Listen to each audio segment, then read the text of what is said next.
शाकारकारं भुजग शयनम पद्मनाभम सुरेशम विश्वाधारम गगन सदृशम मेघवर्णम शुभांगम लक्ष्मीकांतम कमलनयनम योग विधान गम्यम वंदे विष्णुम भवभयहरम सर्वलोकनाथम विष्णवे नमः। जय श्री कृष्ण। राधे राधे। वैशाख मास शुक्ल पक्ष की एकादशी को इसे मोहिनी एकादशी के नाम से जाना जाता है। मोहिनी एकादशी व्रत की ढेर सारी शुभकामनाएं। आप सभी के जीवन में लक्ष्मी नारायण की कृपा से सभी प्रकार के सुख और समृद्धि की प्राप्ति हो। मोहिनी एकादशी का व्रत सभी प्रकार के पाप और ताप को नष्ट करने वाली है। इस व्रत को करने वाला सांसारिक मोह मायाजाल आदि के बंधनों से मुक्त हो जाता है। चोरी, हत्या, दुराचार आदि समस्त पापों का नाश करने वाला यह परम उपयोगी व्रत है। इसके प्रभाव से अनेकों गोदान का पुण्य फल प्राप्त होता है। इस दिन विशेष प्रकार से भगवान विष्णु, माता लक्ष्मी, भगवान बांके बिहारी जी और भगवान विष्णु के मोहिनी स्वरूप की पूजा करनी चाहिए। तो आइए सुनते हैं मोहिनी एकादशी व्रत की कथा। तो बोलिए प्रेम से भगवान विष्णु की जय, माता लक्ष्मी की जय, एकादशी माता की जय, सर्वदेवी देवता की जय। बहुत समय पहले की बात है। एक बार भगवान श्री कृष्ण के मुखारविंद से अनेक प्रकार की कथाओं का श्रवण करते हुए पांडुनंदन महाराज युधिष्ठिर ने उनसे कहा, हे भगवान, आपकी अमृतमय वाणी में इस कथा को सुना, परंतु हृदय की जिज्ञासा नष्ट होने के बजाय और भी प्रबल हो गई है। अब आप कृपा कर वैशाख शुक्ल पक्ष की एकादशी के व्रत का विधान एवं महात्म्य वर्णन कीजिए।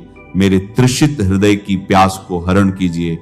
पांडुनंदन के ऐसे वचन सुनकर भगवान श्री कृष्ण मुस्कुराते हुए बोले, हे राजन, अब मैं तुम्हें वह कथा सुनाता हूं जो महर्षि वशिष्ठ ने मर्यादा पुरुषोत्तम भगवान रामचंद्र जी को सुनाई थी।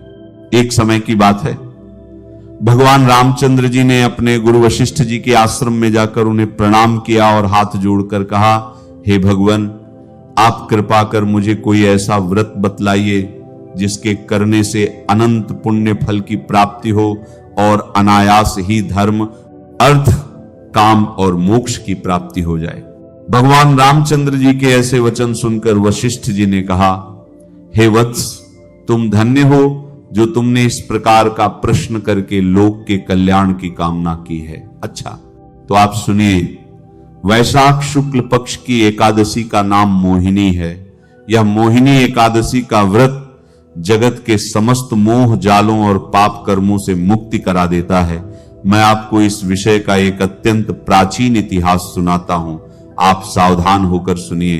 इस आख्यान के सुनने एवं सुनाने से महान पाप भी नष्ट हो जाते हैं। सरस्वती नदी के किनारे भद्रावती नाम की एक नगरी थी। वहां का राजा सोमवंशोत्पन्न अत्यंत धर्मात्मा, दयालु, सत्यवादी एवं न्यायी था। उसका वैश्य कुलोत्पन्न धनपाल नामक मंत्री अत्यंत धर्मात्मा और परम वैष्णव था। उसने अनेकों बगीचे लगवाए, अनेकों कुएं एवं तालाब खुदवाए और अनेकों अन्य क्षेत्र स्थापित किए। उसके 5 पुत्र थे, सुमनोहर, द्वितीमान, मेधावी, सुकृति और दुष्ट बुद्धि।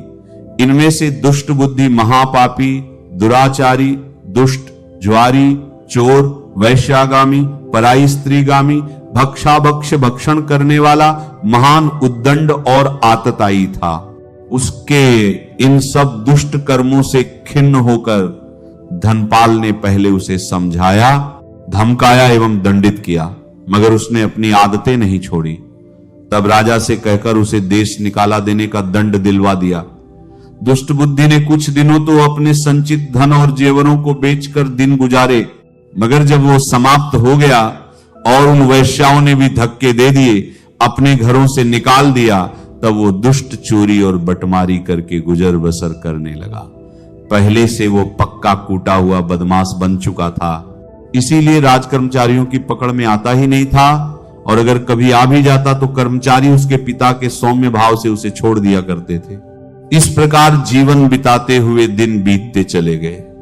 तब एक दिन वह पकड़ा गया और राजा ने उसे अपने राज्य से एकदम बाहर करवा दिया। अब वह वन में जाकर वन के पशुओं को मारकर अपना गुजर बसर करने लगा। संयोगवश वह एक दिन कौंडिन्य मुनि के आश्रम पर जा पहुंचा। वैशाख का महीना था और प्रातः काल का समय था। महर्षि स्नान करके बैठे हुए थे। संयोगवश मुनि के वस्त्र का एक कोना उसके शरीर से छू गया। उसी के प्रभाव से उसके पाप कुछ हल्के हुए। उसके हृदय में ज्ञान का संचार हुआ। वो महर्षि के पास जाकर उन्हें प्रणाम करके बोला, हे प्रभु, मैं महाअधर्मी और महापापी हूं।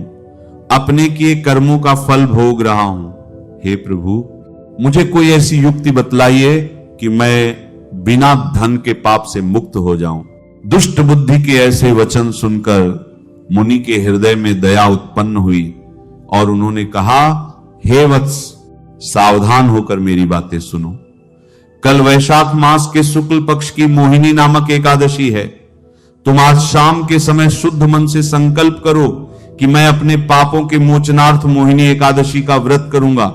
इस प्रकार संकल्प करके एकादशी को प्रातःकाल सोच विचार आदि से निवृत्त होकर स्नान करके भगवान का पूजन एवं ध्यान करो और दिन भर तथा रात भर भोजन पान का त्याग करके केवल भगवत भजन करो। द्वादशी को व्रत का पारण करके किसी ब्राह्मण को कुछ दान दो, तुम्हारा पाप अवश्य ही नष्ट हो जाएगा। दुष्ट बुद्धि ने महर्षि के कथनानुसार मोहिनी एकादशी का व्रत किया और उसके प्रभाव से उसके समस्त पाप नष्ट हो गए और वह परम पद को प्राप्त हुआ। मोहिनी के समान सरल एवं फल देने वाला कोई दूसरा व्रत नहीं है। इस कथा को कहने एवं सुनने वाले को अनेकों गोदान का पुण्य फल प्राप्त होता है। वैशाख मास शुक्ल पक्ष की एकादशी तिथि प्रारंभ समय जो कि 26 अप्रैल 2026 दिन रविवार शाम 6:09 है और एकादशी तिथि की समाप्ति 27 अप्रैल 2026 दिन सोमवार शाम 6:18 है। सूर्योदय व्यापिनी के अनुसार सभी भक्तजन जो असमर्थ हों या वैष्णव हों सभी 27 अप्रैल 2026 दिन सोमवार को व्रत धारण करेंगे। व्रत पारण के लिए कहा गया है कि व्रत का पारण हरिवासर समाप्त होने के बाद और द्वादशी तिथि में ही करनी चाहिए। द्वादशी तिथि प्रारंभ समय 27 अप्रैल 2026 दिन सोमवार शाम 6:19 है और द्वादशी तिथि की समाप्ति 28 अप्रैल 2026 दिन मंगलवार शाम 6:54 है। हरिवासर समाप्त होने का समय 27 अप्रैल की रात्रि 12:28 है। ऐसे में सभी भक्तजन व्रत का पारण 28 अप्रैल 2026 दिन मंगलवार को सुबह 5:45 से सुबह 8:23 के बीच संपन्न करेंगे। इस व्रत का पारण कुशोदकेन पारणम यानी कुशा के जल से व्रत का पारण है। जल में कुशा डालें और फिर उसी जल से व्रत का पारण करें। यह संभव न हो तो आप जल फल या तुलसी दल से व्रत का पारण करें। 27 अप्रैल को ब्रह्म मुहूर्त का समय सुबह 3:51 से सुबह 4:42 तक होगा। सूर्योदय सुबह 5:26, सूर्यास्त शाम 6:27 होगा।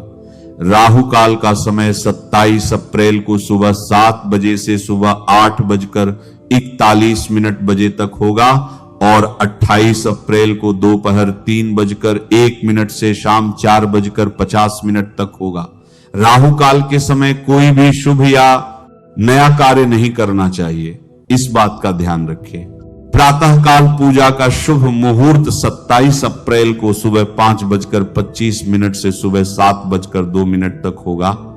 अभिजीत मुहूर्त का समय सुबह 11:53 से दोपहर 12:45 तक होगा। शाम को पूजा का शुभ मुहूर्त शाम 6:26 से शाम 7:48 तक होगा। नक्षत्र पूर्वा फाल्गुनी रात्रि 9:18 तक, उसके बाद उत्तरा फाल्गुनी नक्षत्र होगा। योग ध्रुव रात्रि 9:36 तक, उसके बाद व्याघात योग होगा। इस दिन भगवान का गंध पुष्प धूप दीप आदि से पूजा करें। भगवान का जल से अभिषेक करें, पंचामृत से अभिषेक करें, शुद्ध गंगा जल से अभिषेक करें। भगवान को पीले वस्त्र चढ़ाएं, जल से आचमन करवाएं, यज्ञोपवीत चढ़ाएं, फिर जल से आचमन कराकर उसके बाद भगवान को पीले पुष्प, पीले चंदन अर्पित करें, काले तिल चढ़ाएं, यव चढ़ाएं, तुलसी दल एवं तुलसी पत्र अर्पित करें। उसके बाद धूप दीप दिखाकर अनेक प्रकार के नैवेद्य आदि का भोग लगाएं, जल से आचमन कराकर द्रव्य दक्षिणा चढ़ाएं, मुख शुद्धि के लिए पान, पत्र, सुपारी, लौंग, इलायची के साथ अर्पित करें। इसके बाद व्रत की कथा श्रवण करें और भगवान की आरती करें। इस प्रकार एकादशी के दिन सुबह और शाम के समय पूरे विधि विधान के साथ पूजन करें और अगले दिन जाकर सही समय पर व्रत का पारण करें। इस व्रत को दिन रात उपवास रखकर धारण करें। यदि संभव न हो पाए तो एक समय फलाहार ग्रहण करके व्रत धारण करें। व्रत के दौरान शुद्धता और सात्विकता का पालन करें। तामसिक वस्तुओं एवं नशीले पदार्थों का सेवन बिल्कुल नहीं करना चाहिए। धर्म का आचरण करते हुए रहना चाहिए। व्रत के दौरान जहां तक हो सके नमो भगवते वासुदेवाय, विष्णवे नमः या श्री कृष्ण गोविंद हरे मुरारी आदि नाम मंत्रों का जप करें। यह बड़ा ही पुण्य फलदायी होगा। नमः शिवाय। श्री महालक्ष्मी नमः। नमो भगवते वासुदेवाय। जय मां सरस्वती। जय श्री कृष्ण। राधे राधे।